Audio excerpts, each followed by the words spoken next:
हमारे साथ है सानिया मिर्जा, जो देश की पहली महिला मुस्लिम पायलट बनने जा रही हैं, और हम उनसे जानेंगे उनकी जर्नी के बारे में, कैसा रहा उनका ये सफर, कैसे की उन्होंने ये सारी तैयारियां। Sania, thank you so much Lallan top के साथ जुड़ने के लिए। अच्छा, सबसे वेलकम। पहले ना आपके बचपन से शुरू करते हैं। आपका बचपन कैसा था? आप बचपन में कैसी थी? आपको क्या करना पसंद था? पढ़ाई का कितना शौक था? कौन से खेल पसंद थे? कैसे खेल आप खेला करती थी? वो सब सबसे पहले हमें बताइए। स्टार्ट करती हूँ अपने बचपन से। तो मैं अपने घर में I am the younger one in my family, so I am the mischievous one and the naughtiest one.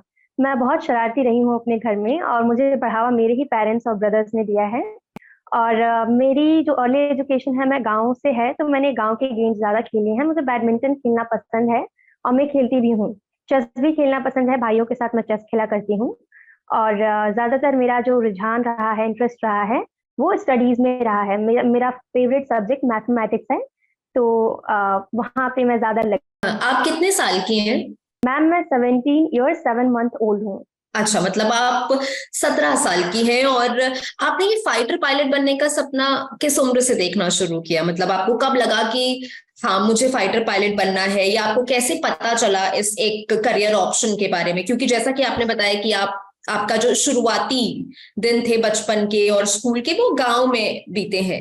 तो वहां तक ये जानकारी पहुंचना कि मैं एक एक फाइटर पायलट बन सकती हूँ एक महिला होने के बावजूद, तो ये आपको कैसे पता चला, और आपको इसके लिए प्रोत्साहन कैसे मिला, आपको मोटिवेशन कैसे मिला?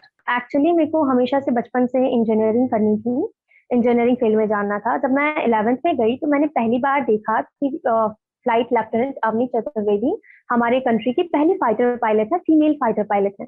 और मुझे बहुत खुशी हुई। उसके साथ साथ मुझे इस चीज की काफी ज्यादा थोड़ा सा दुख हुआ मुझे कि वो एक फीमेल है और वो पहली फाइटर पायलट 2015 में बनी। जबकि लड़कियां फाइटर स्ट्रीम में पहले नहीं हुआ करती थी। तो वहां से मैंने डिसाइड किया कि I will be motivation for others कि ये जो फील्ड है, डिफेंस का जो फील्ड है, कॉम्बैट का फील्ड है, फाइटर स्ट्रीम है, there is girls and boys are both are equally capable, और वो दोनों ही अपनी कैपेबिलिटी शो कर सकते हैं। हम्म। आपको अवनी चतुर्वेदी के बारे में कैसे पता चला? मतलब न्यूज़पेपर में आपने मैम, मैंने पढ़ा? यूट्यूब पे देखा था। अच्छा। तो सानिया, आपके घर का माहौल कैसा रहा? मतलब प्रोग्रेसिव फैमिली है या फिर ट्रेडिशनल फैमिली है? पढ़ाई को लेकर कितना कैसा माहौल है? आपको सबसे ज्यादा मोटिवेशन कैसे मिलती थी? कैसे आप पढ़ाई करती थी? ये सब प्लीज बताइए। मैम, मेरी जो फैमिली है वो बहुत प्रोग्रेसिव है, बहुत लिबरल थॉट है। Mummy papa both are educated, along with my brothers, they both are educated. We are five in our family members. And हमेशा से उनका थॉट रहा है कि एक जो कंजर्वेटिव सोसाइटी जहां से मैं बिलोंग करती हूँ, वहां पे girls are subjected to be an housewife. तो वो उनका थॉट कभी भी नहीं रहा है। उन्होंने हमेशा मेरे को इस फील्ड में या फिर किसी भी फील्ड में जहां भी मैं जाना चाहती हूँ उसके लिए सपोर्ट किया, स्पेशली माई ब्रदर्स।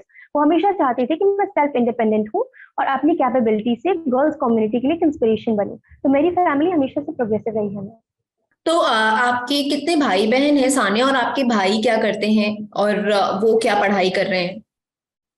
मैम, मेरे दो बड़े भाई हैं। एक भाई एमएससी है और पोस्ट ग्रेजुएटेड, और एक भाई बीएड है। दोनों ही टीचर है मैम।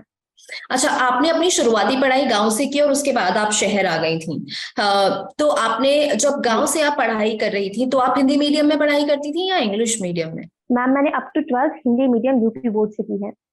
अरे वाह! और उसके बाद आप जब शहर में पढ़ाई करने आई, तो आपका जब मीडियम चेंज हुआ, या जब आपने देखा कि आपके साथ जो बहुत सारे बच्चे होंगे कॉलेज में जो इंग्लिश मीडियम से भी पढ़े हुए होंगे, और कई सारे होंगे जो हिंदी मीडियम से पढ़े होंगे, तो आपको क्या लगता है कि एक हिंदी मीडियम का स्टूडेंट होने की वजह से कि आपको कॉलेज में कोप अप करने में कुछ दिक्कतें आई? आपको लगता था कि कुछ चीजें ऐसी जो इंग्लिश मीडियम के बच्चे जो है आप ज्यादा अच्छे से समझ पाते थे, आपको लगता था बहुत सी चीजें ऐसी हैं जो आप नहीं समझ पा रही हैं, आपको समझने में थोड़ा वक्त लग रहा है?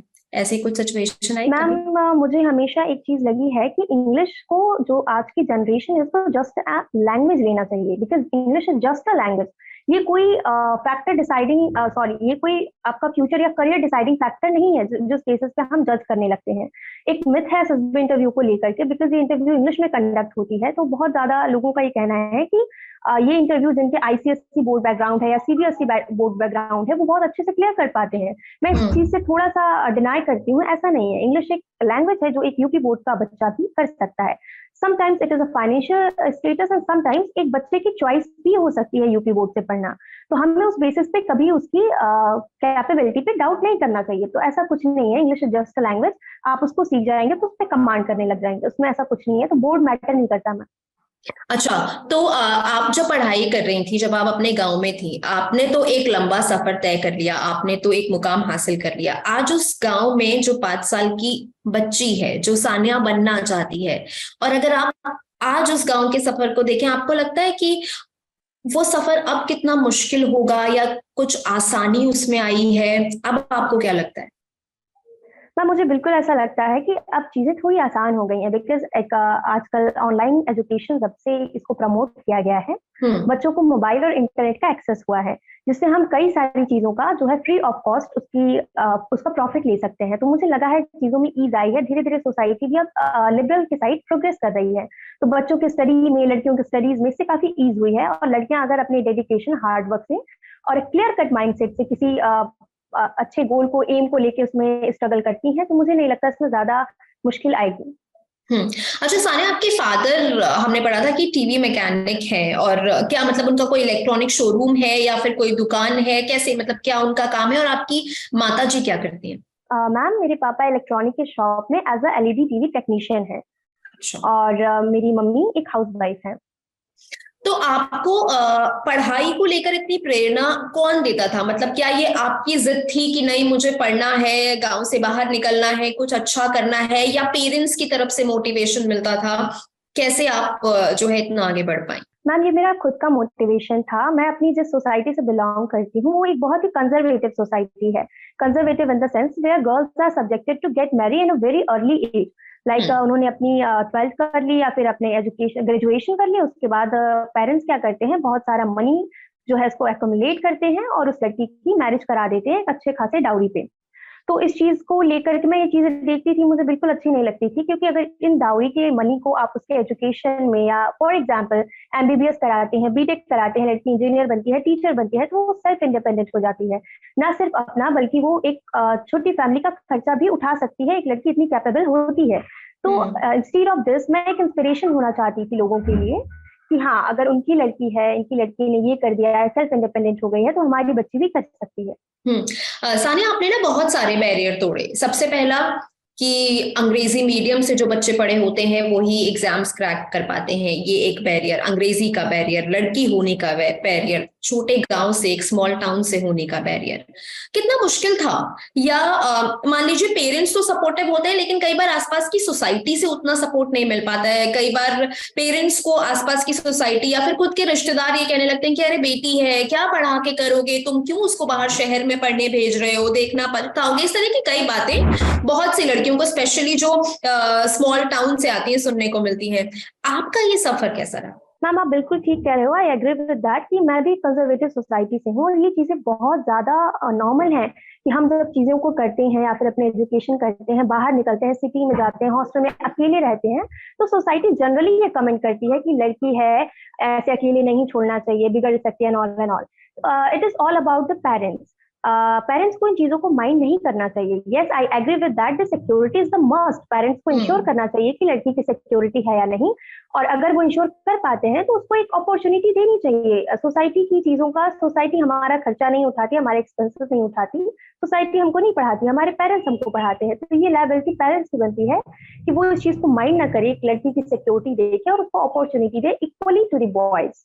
सानिया, मेरा एक सवाल यह है कि आपके स्कूल के वो टीचर जो आपको बहुत ज्यादा मोटिवेट करते हो, कोई नाम याद आ रहा है? आपके फेवरेट टीचर स्कूल में कौन थे?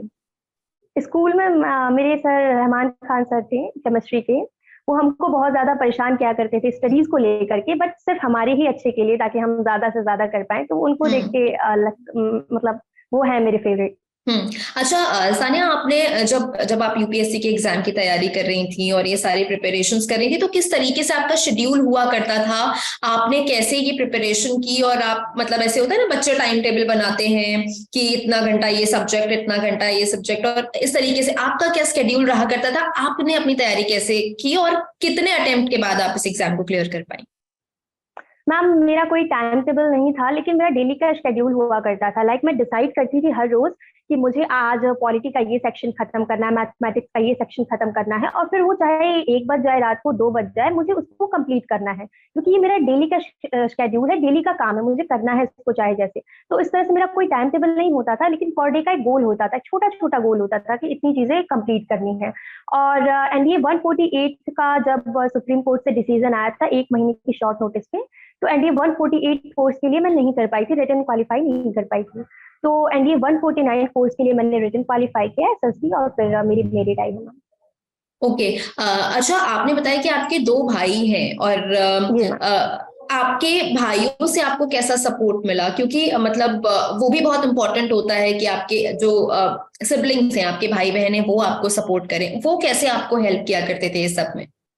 मैम मेरे भाइयों से मुझे सोशल इकोनॉमिकल दोनों तरह का सपोर्ट मिला है। लाइक मैंने कहा मैं कंजर्वेटिव सोसाइटी से हूँ, लेकिन मेरे भाइयों ने हमेशा मुझे प्रेरित किया है पढ़ाई की तरफ, कि क्या हो गया अगर तुम रिलीज से हो, बट तुम्हें सेल्फ इंडिपेंडेंट होना है, because now days it is a must for a lady, for a woman, for a girl.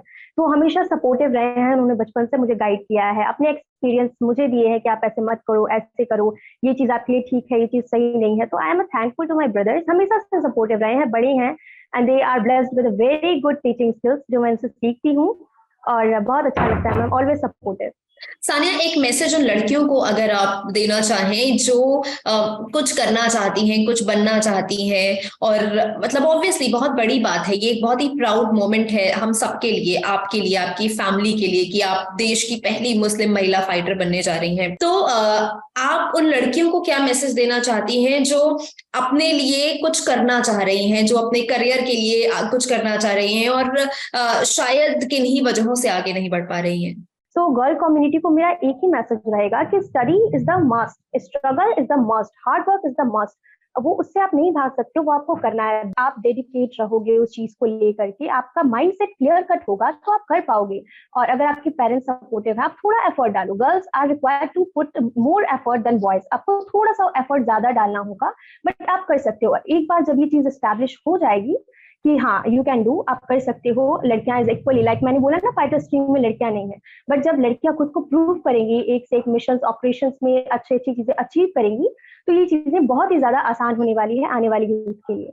अच्छा सानिया, जनरली ना लड़कियों के लिए ये कहा जाता है कि कुछ नौकरियां हैं, जैसे उनको कहा जाता है कि ये सेफ जॉब्स हैं, ये कर लो, चाहे वो बैंक का काम है, चाहे वो टीचिंग है, या फिर ऐसे बहुत से जॉब्स है जो लगता है कि अच्छा सुबह ऑफिस गए, शाम को आ गए, ये सेफ जॉब है, ये कर लेना चाहिए ताकि अपना घर परिवार भी चला सके और जॉब भी कर सके। लेकिन आपने डिसाइड किया कि आपको एक फाइटर पायलट बनना है।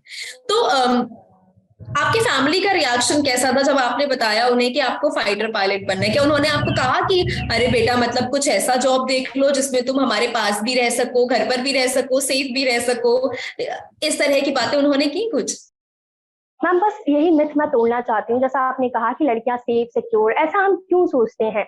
हम बॉयज के लिए नहीं सोचते सेफ एंड सिक्योर। और जो मॉम डैड का जो प्यार होता है वो तो होता है मैम, चाहे वो लड़का हो या लड़की हो, वो ये बात कहते हैं कि बेटा कोई ऐसी जॉब ढूंढ लो कि हमारे साथ रहो, बिकॉज ये उनका प्यार बोल रहा है। वो कभी नहीं चाहते कि ये चीजें हमारे करियर में ऑब्स्टिकल बने, बट हम कभी एक पेरेंट्स के प्यार को तो नहीं खत्म कर सकते। तो ये चीजें तो होती हैं, हम उनको समझा देते हैं कि मम्मी हम नहीं करेंगे तो कौन करेगा? We are the youth, it's our responsibility and we have to understand कि हाँ ये हमारी रिस्पॉन्सिबिलिटी है। हमें कोई आके नहीं बताएगा कि यार देखिए आपके फंडामेंटल ड्यूटीज हैं या ये एंड ऑल।